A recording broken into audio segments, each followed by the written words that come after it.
Greetings, Pokemon fans, and welcome back to Poliwhar's Wrath. My name is JD, and today we're doing an optimized playthrough of Pokemon Crystal using Feraligatr, the Lockjaw Pokemon. It's going to watch his first battle with our rival. His name is Triple Question Mark, as per tradition. Since it's an optimized playthrough, we can add a move from our breeding or event move set, or even both if we have to. But we decided to go with Crunch. Crunch is a dark move that we can add. It's 80 base power. It actually goes off our special, which is not as good as our physical. But regardless, Crunch will kind of give us a lot of advantages in a bunch of battles. One, it's 80 base power, so that's definitely an advantage, but it also gives us some type advantages too. So Faulkner, we're taking him on right now. We knocked out the Pigeon 2 hits. Pidgeotto will take 3 hits, but pretty easy win. Honestly, not too much of a big deal. I think it's the fastest time we've gotten through Faulkner ever, and then we're going to move right on to our second rival battle. Second rival battle is usually the most difficult because he has a Ghastly, but in this case, Ghastly is a non-problem because we have Crunch. Very good. And now Bayleaf comes out. Now, we gave it Bayleaf because we're grass type. That makes sense.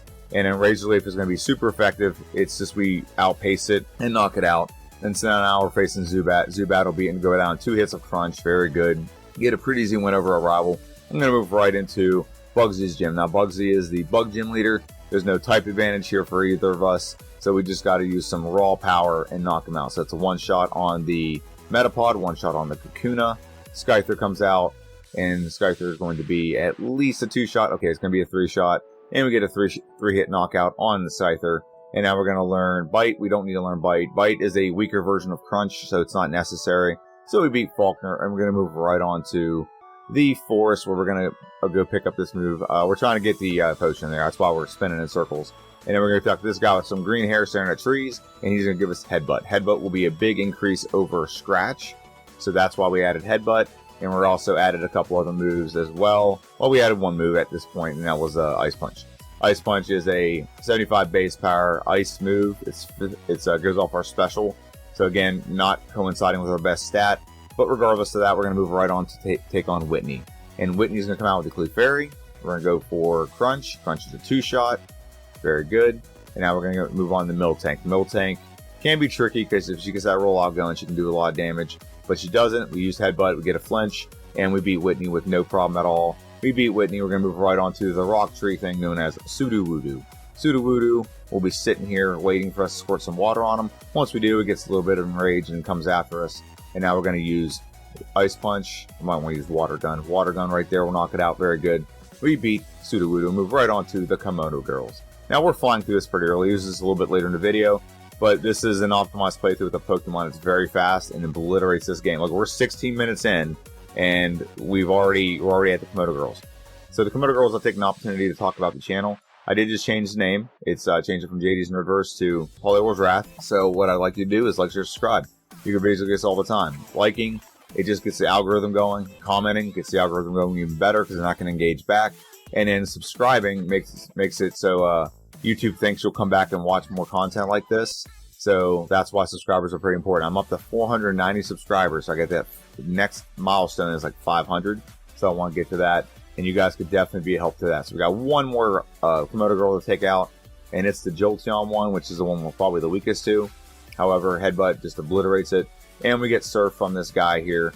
And we're going to go right on to our rival. So now Surf is replacing Water Gun. So our moveset is Crunch, Headbutt, Ice Punch, and Surf. So Crunch will 1-shot the Haunter. Surf should 1-shot the Magnemite. Yep, there we go. And now we have 2 Pokemon left.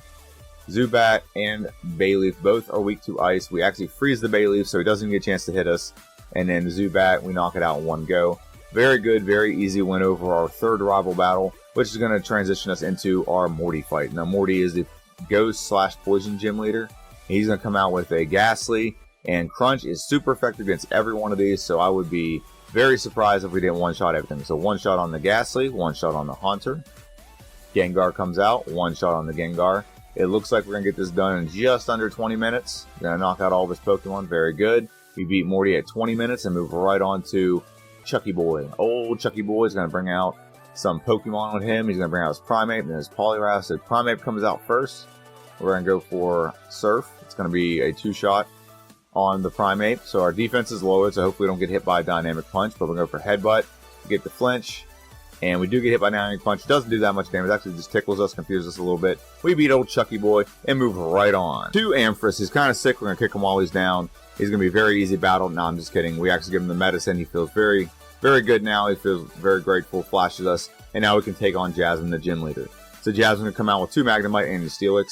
The Magnemite will go down to a Surf individually. 1 Surf each. 1 knockout on the first one. Knockout on the second one. And now Steelix will come out. Surf should one-shot him as well. It is super effective. And boom, get a knockout. Very easy win over Jasmine. And with that, we will transition over to Red Gyarados. So he's all hulked out. He's pissed off. He's actually mad at us because he evolved without wanting to. And now he's all red and hulked out. And so we're going to get a 3-shot knockout on the Red Gyarados. Very good. And we're going to move right on and skip over the Rocket plot line and go right to Price. Price is the Ice Gym leader.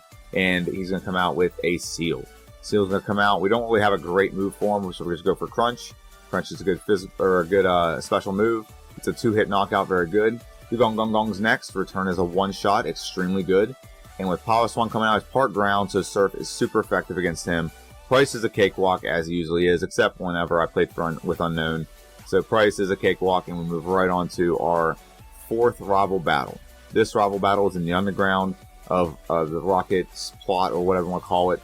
And now we're going to go and take on the Golbat. The Golbat will go down to 1 Ice Punch. Very good. Magnemite will come out. Surf has been working great against him. Why change it up? We're not going to. Haunter comes out next. Oh, I'm sorry. Meganium comes out next. Ice Punch is a 1-shot. Got a critical hit there. Don't know if that mattered, but get the 1-shot. Ice Punch on the Haunter. And Sneasel comes out. Anything good or physical will knock out Sneasel in one go. Excellent. We get the win over our 4th rival battle. And now we're moving on to Claire. Claire is the Dragon Gym leader. And she will come out with 3 Dragonairs and then a Kingdra. The Dragonairs will go down to 1 Ice Punch each very easily. We didn't even have to switch up to the Never Melt Ice. It's just that powerful. Like I said, it's going off our special. Not our best stat, but it's still very effective. And then the last Pokemon is Kingdra. Kingdra, we're going to go ahead and use Return on Kingdra. Is it a 1-shot? It's not. Probably going to get in a Healing Loop. It did get in a Healing Loop. And so now he's going to get 1 more return. Very good. And get the knockout over Claire. Now moving right on to the Elite Four, but before we do that, we got to face our final rival battle. He's kind of a nuisance, just follows us around all the time. Now we're going to go ahead and face our rival, and he's going to come out with a Sneasel. I accidentally went for Crunch rather than Return, but no harm, no foul. We get the knockout, and Magneton comes out, go for Surf again. It seems to be the best option, very good. And now we have Meganium, Ice Punch on the Meganium. It will be a 2-shot. Usually it just kind of tickles us, doesn't do a lot of damage, get the knockout, very good. Golbat, Ice Punch will knock it out as well. Extremely good. And then Haunter and Kadabra, if we just have a good physical move or anything like that, we'll knock it out. Or a special move that's dark, we'll knock it out as well. We beat our rival and move right on to the Elite Four. We are on the precipice of going into the Elite Four right now, but before we do, we're going to go ahead and look at our moves and stats for this Pokemon before we head in.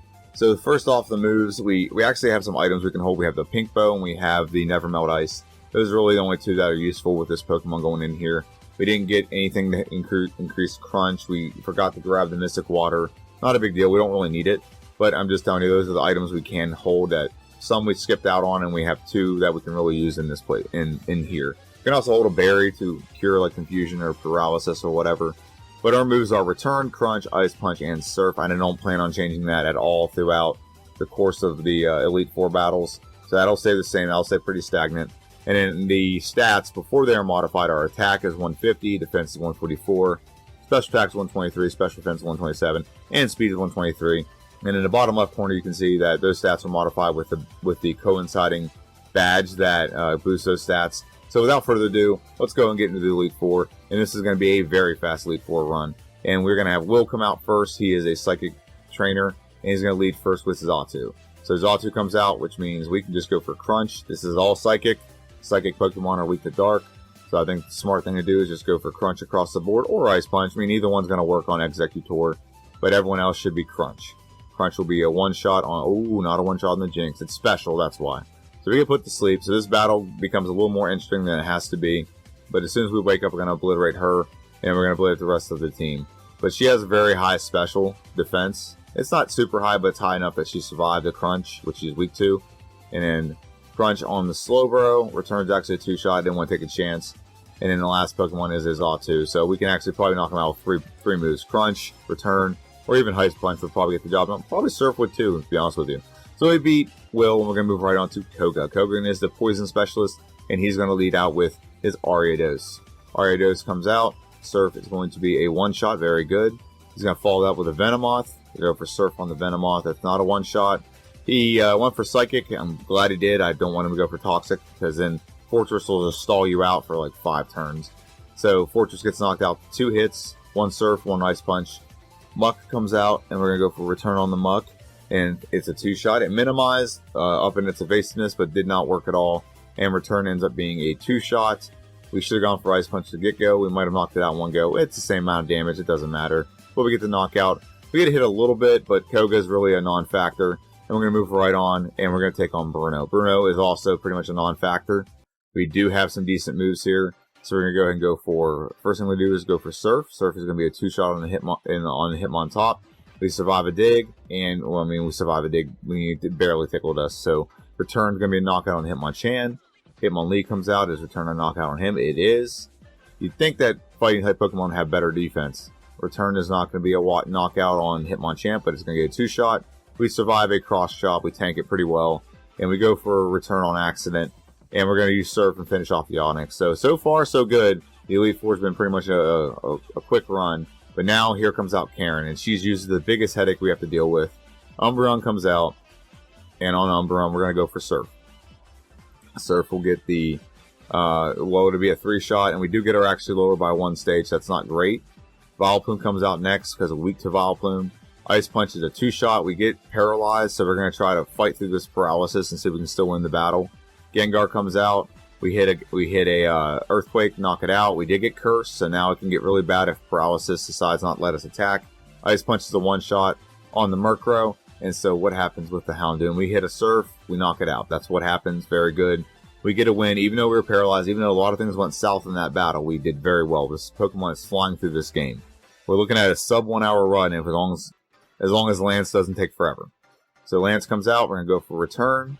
Looks like it's going to be at least a 2-shot. Goes for Flail. Does nothing. Very good. Get the knockout. Dragonite comes out, and we're going to just steamroll the rest of this team. I highly doubt we're going to get hit by anything after this. Ice Punch on the Dragonite. Very good. Ice Punch on the final Dragonite, which is level 50, which is a little bit more powerful, but still does the same damage. Still knocks it out in one go. And now Surf will one-shot the Charizard, and Surf will also one-shot the rock-flying Pokemon that is Aerodactyl. So this Pokemon, like I said, is flying through this playthrough. We're probably going to get the fastest time to date when it comes to getting through the Elite Four. And we get through the Elite Four, and what time do we get clocked in? We get clocked in at 56 minutes and 25 seconds. When we compare that to the first run we did, it's not the first run ever on this channel, but it is the first run that we did on this channel, or one of the first runs we did on this channel. It is the 4th run technically. We did Mew, and then we did Chikorita, and then we did Cyndaquil, and then we did Totodile, which is Feraligatr. And with that being said, we have drastically improved the time. That's 42 minutes of improvement that we have here with this Pokemon, and it's exciting. It's very exciting. So 42 minutes. We do have another part of the game to play, though, and let me just play that out while I'm talking. So I'm very excited about this. I'm also excited to do the other two, but we still have the second half of the game. We got to go ahead and go over to Kanto and wreck things. So I'll see you guys in Kanto. Now, the Kantonian gym leaders are kind of trash and trivial, so we're not going to talk too much about them. We're going to talk about some other things while you guys watch these battles. And like I said, they're pure obliteration. They're just going to obliterate the rival or all the Pokemon that come across its path. Feraligatr's flying through this game with no reset at this point, so I just want to point that out. But I'm going to talk about some other things. So first thing, change my name. Change the name of the channel. I thought it was a good time to do it before we hit that milestone. I think it's a good time. And it's more familiar with Pokemon because the name has Pokemon in it, like a Poliwhirl's Wrath right in there. And I was just watching another video as a YouTuber. I don't remember the name right now. I wish I could reference him. I'm sorry. If he sees this and he's like, "Yeah, it's my video. I'm sorry." Message it down. I'll shout you out in my next video. However, he was basically picking the starter type in Generation 1 for every typing. And it just kind of came to me while I was watching it. Nothing he said. He was talking about Poliwhirl and Poliwrath. And it just kind of clicked in my brain. And Poliwhirl is my favorite Pokemon in Generation 1. That's why it's in my logo. And I was like, you know what? I can just transition to that pretty easy. I don't have to get a new logo or nothing. I'll have to change a couple things. But other than that, that's why I did it. Okay, so I really like Poliwhirl, and it kind of plays in with the name Poliwhirl. And I enjoy it. I hope you enjoy it. Comment down below what you think of it. It's definitely better than JD's Nerdverse. I've had all my friends, once I thought of that, I messaged them, I called them, I'm like, dude, I got an idea for a name change, and like, lay it on me. And they're like, you know, this is the... I was like, told it to him, like, dude, that's way better than JD's Nerdverse. I definitely think Pokemon when I see your name. When I see JD's Nerdverse, I don't know what it is. And honestly, that was designed not just for Pokemon. It was for a whole bunch of nostalgia games. It was designed for a whole bunch of things, not just Pokemon. But I think I've pretty much course corrected this channel to do just Pokemon. So changing the name to something that's Pokemon related just makes sense to me. So that's one thing I want to talk about. Second, next week. We're not going to have a normal schedule next week. Because I only do this between about 4 and 7 a.m. and sometimes even less if my daughter wakes up, I'm not doing I can't squeeze in a bunch of playthroughs and get them done by tomorrow. I leave on Saturday, so today's the 24th. I'm filming this voiceover on the 24th, and I got to produce it and post it, and I got to do 2 other things to hopefully have at least 1 video out next week. I'm trying to do 2. I have one's going to be a discussion about the playthrough I'm doing for Generation 1. I'm playing through all Pokemon fully evolved. Some Pokemon have typings that are dual typing, so I'm going to classify where they're going to be. And for the most part, I'll give you an example. The easiest one's like Poliwhirl and Poliwrath. Poliwrath, it's a water fighting type. He'll compete in the fighting type. Poliwhirl will compete in the water types. I still think even as a not fully evolved Pokemon, I think Poliwhirl is going to obliterate the game. And it's very good Pokemon. There's a reason why it's my favorite. It's one of I had Charizard and Poliwrath. For my 2 Pokemon I played through Pokemon Blue with when I was a kid. That's why I use Pokemon Blue when I play through the Generation 1. It's because that's what I had when I was a kid. And that's where I use my favorite Pokemon for that reason. So we're going to split them up and see how well they both do in a playthrough. I'm pretty sure Poliwhirl will actually do better because it has access to Amnesia and Poliwrath won't. So we're actually going to jump right back into this. And I have maybe a special video for Friday. No promises made, but I think I have a video of me playing through Mewtwo. And I did this right after I got the layout from Scott's Thoughts to do playthroughs with all the stuff on the side, just kind of see it. So I played through with Mewtwo, and it's a pretty fast, it's probably the fastest playthrough I've ever done in Generation 1.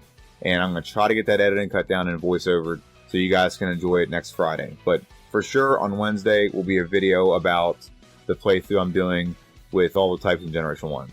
So we are diving back in here to our battle with Blue, and we obliterate him. We don't take a single ounce of damage. I mean, the leftovers might have healed us. So we are at 0 resets, an hour and 16 minutes going into our battle against Red. We one-shot the Pikachu. That was pretty much a foregone conclusion. We are going to 2-shot the Venusaur. Now we have Ice Beam instead of Ice Punch, so it's a little more powerful. We don't get hit at all by the Venusaur. And Espeon, which I have a good physical move, will probably knock it out in one go. Not one go, but we'll take a 2-shot on the Espeon. It doesn't really do a lot to us anyway. Now this piece of crap Pokemon just refuses to die. It just refuses to go down. So go for return, and it looks like one more return will do the job. We get paralyzed, unfortunately, and we literally just have 2 more Pokemon. One's we're neutral against, and one we have a super effective move against. And this stupid Snorlax, I hate Snorlax. I hate him so much. These stupid Snorlax ruined a perfect run. Stupid piece of crap. But anyway, let's try this again. This is why in the first run I'm pretty sure I used Dynamic Punch on Snorlax. It completely obliterates him. But Ice Beam will 2-shot the Venusaur. So this hasn't changed. And now Espeon comes out, and Return is actually a smidge bit more powerful. We're going to use Earthquake and get a 2-shot. We're still pretty decent health going into the Snorlax. This stupid Pokemon just needs to just freeze him. Do something. Body Slam, just go for broke. Earthquake, one more Earthquake should knock him out. I don't really care what happens to us as long as we don't get paralyzed. He's not going to knock us out. He doesn't do enough damage. We do get him knocked out. We got the Blastoise. Get a 2-shot with a clutch critical hit on the return. And now the final Pokemon is Charizard. And Charizard, we're going to knock him down in 1 Surf. So we obliterate Red. We should have beat him on the first freaking try if it wasn't that stupid Snorlax. But anyway, we're going to let this play out a little bit. But this is the comparison of my playthroughs. So I get this done in an hour and 8. This is just showcases really just what happens after you've played through the game for so long and how much better you know the game. So 1 hour and 18 minutes and 35 seconds. I'm pretty sure it's our fastest red time, red split. I can find that out. I'll talk about that later. But Feraligatr, get the knockout, get the win, and we literally improved over not quite, what was that, 45 minutes. We improved over 45 minutes, 47 minutes to be exact. So this is a very fun playthrough. I'm glad we got to do this playthrough and we went back and did it. I will be doing the next two whenever we're back at a full-time schedule. Like I said, next Wednesday we'll have a playthrough of Pokemon, or explaining of what we're going to do with the rest of our Pokemon Blue playthroughs. And then next Friday, maybe we will have a Mewtwo. So I'm going to get off here, produce this, and start editing that right now. Have a good one, and I'll see you guys next time.